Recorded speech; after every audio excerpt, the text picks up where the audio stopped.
All right, section 1.3 in your textbook is one-sided limits. We just got finished talking about limits, and really we were talking about two-sided limits. So check this out.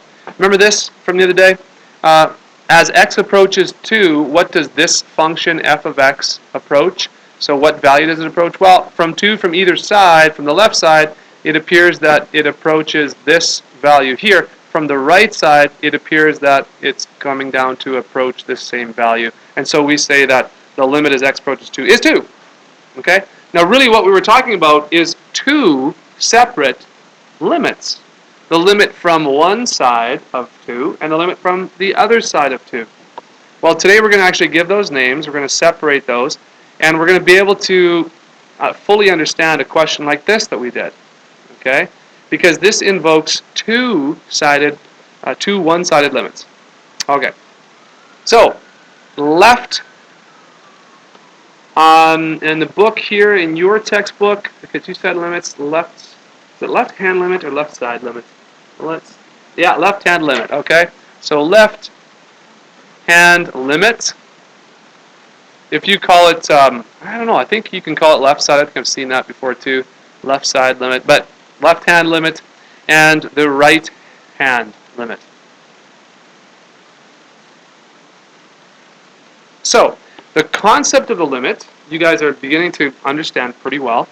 And I'm going to talk to you about two separate limits now. So, let's go to x equals 0 right here. And if I say that this red function here, now this is a piecewise function. It behaves like a parabola up until x equals 1, and then behaves like a line after x equals 1. That's what we call, remember from pre-Calc 30, that's a piecewise function. And it looks, it would look something like this if we go back right here. It would look something like that, you see? X squared, this is it actually right here. X squared up until and including 1, and then it behaves like 3 minus x after 1. And that's exactly what the graph is that we're looking at right here. Okay? So if I said, what is the limit as x approaches 0 of this function? Well, you would be able to understand that the function we're talking about is this red graph. You would also know that we're looking for a limit. That means, what does this function get really, really, really close to as the x values approach 0? And so you go to where x is 0, and you look at the graph right around 0. Right? On either side of 0. And you say, I know what's happening here. From the right side, it's approaching a y value of 0. From the left side, this graph is approaching a y value of 0. So we say that the limit is 0. Because, without even knowing it, we've been considering the limit as x approaches the number from both sides at the same time. Right? That's what we've been doing so far. You look, where's that graph coming to? But what is the limit of f of x as x approaches 1? And we just touched on this briefly when we were talking earlier, that, okay, it looks like from the left side of 1, the graph seems to approach this value right here. From the right side of 1, it behaves a little differently, and it looks like the graph here is approaching this. Okay? So what I want to teach you today and tell you today, that if you have this notation right here, what this is asking you for is a two-sided limit. So it's telling you, consider where it approaches on the left side and the right side.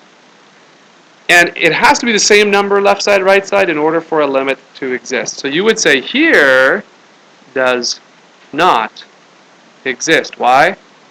Because there are two numbers. Which one do you pick? Okay? You can't say both. There's not two limits. It's got to be just one or none. But today, ladies and gentlemen, I am happy to report that we can state a limit if we just split this up into two parts.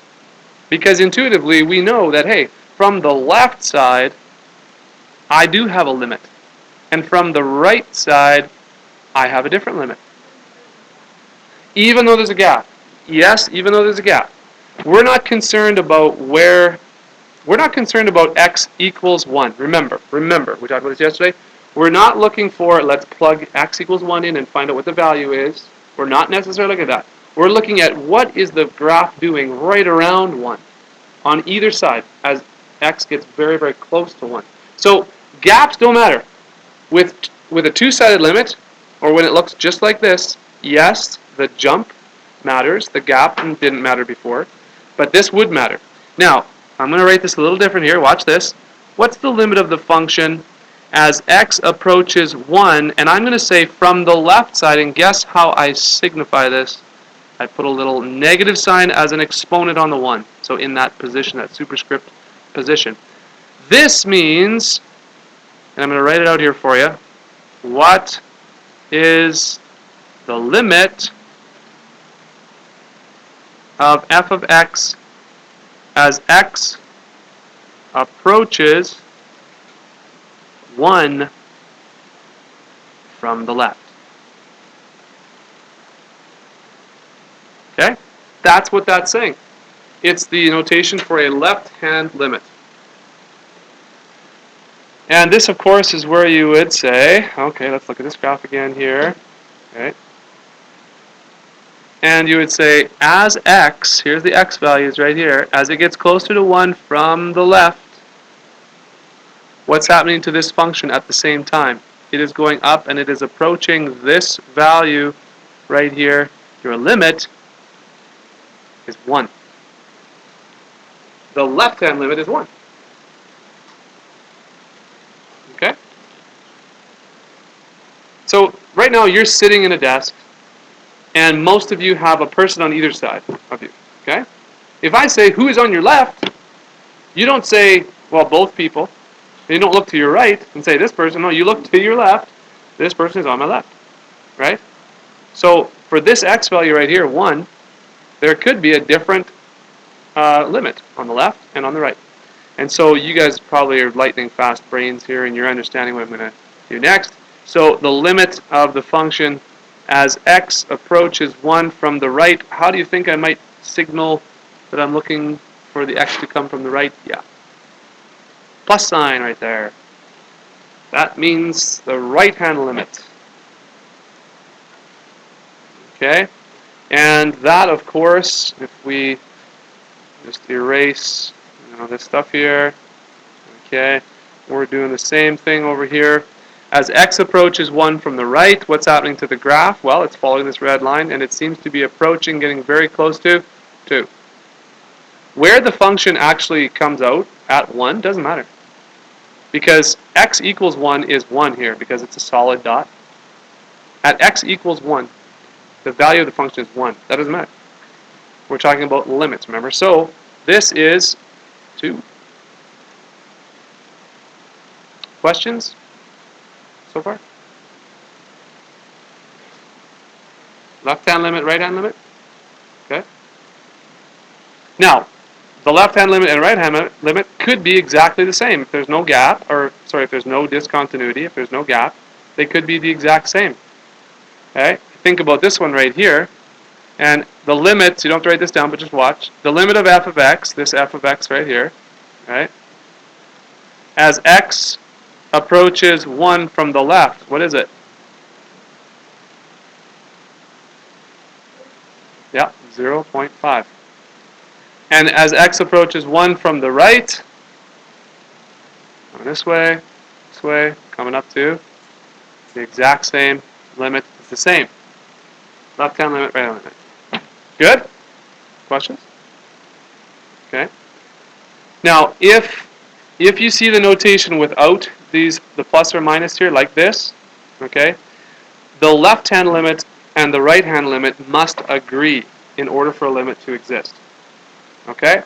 So, let's just jot that down. And I'm trying to find in the book exactly where it says that. But. So what we're going to jot down that note here for and I'm going to call it a general limit. And what that means is like this right here, where it's just approaching a number. There's no sign for left or right hand, and so it means you have to consider both directions. for a general limit, the left-hand limit and the right-hand limit must agree. That means they must be the exact same in order for that general limit to exist. And that's exactly what we said up here for this example. All right, if we just could go back up here for a second, that's exactly what we said here. So the limit of f of x as x approaches 1, well, the left-hand limit is 1, the right-hand limit is 2. Therefore, they do not agree, so you would say that this limit does not exist. Okay? But if it's separated to left and right, you can have two different limits.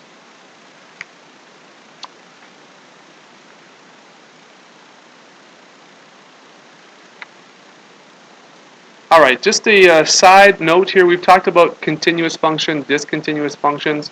So I'm going to just give you a little bit of a rule here for what is a continuous function.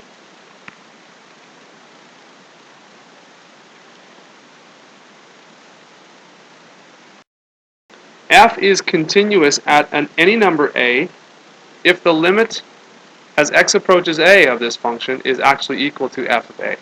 That means it's continuous for all values of a. And I should say for all values of a in the domain. Okay? So let's talk a little bit about piecewise functions. Oh, that looks like a really funny word there. Did I write that right? Doesn't look English. Looks like, I don't know. It's like some kind of hieroglyphics of some sort. Piecewise functions. Did I spell that right? P-I-E-C-E-W-I-S-E. This looks really weird when I write it like that. Okay. So piecewise functions. Like, for example, let's do one from the assignment. Like, here we go. F of x equals, there's always going to be pieces to it. It's going to be x squared if x is less than or equal to 1, and 2 minus x if x is greater than 1. This is very similar to the example of ours. Very, very similar. But what this means is that for all x values up into and including 1, it looks like a parabola. And if you don't know what a parabola looks like and you need to get that on your calculator, then go ahead. I won't judge you much. But like x squared, right, looks like that. Now where is x equals 1? Right there. So it means, all right, okay, I'm going to do something fancy here. Are you ready for this? Oh, but look at this. Okay, so I'm going to take a little screenshot of my screen. Oh, I know. Yeah, no. Yeah, feel free to be amazed. Yeah. No, it's pretty amazing. Okay, and I'm even going to like blow this up. Are you ready? Countdown, 3, 2, 1. Okay. All right, I know. Keep your hats on here. Okay, so up until x equals 1, that's on the left side of 1 all the way up into and including 1, the graph actually looks like this. So I'm just going to highlight here. It's a really fancy highlight tool. Oh, right there. Look at this. So this red part, okay, that's what the graph looks like. And I'm just going to do this. Just be prepared for your minds to blow. I'm not bragging or anything, but this is actually going to be pretty unbelievable when it's done. But anyway, you can see kind of how it's going here. This is pretty awesome. So this is what this piece looks like right here. Cool? Yeah, got it? What about this one? Well, what does 2 minus x look like as a function? Well, if you want to use your calculator for that, then that's great. I won't judge you.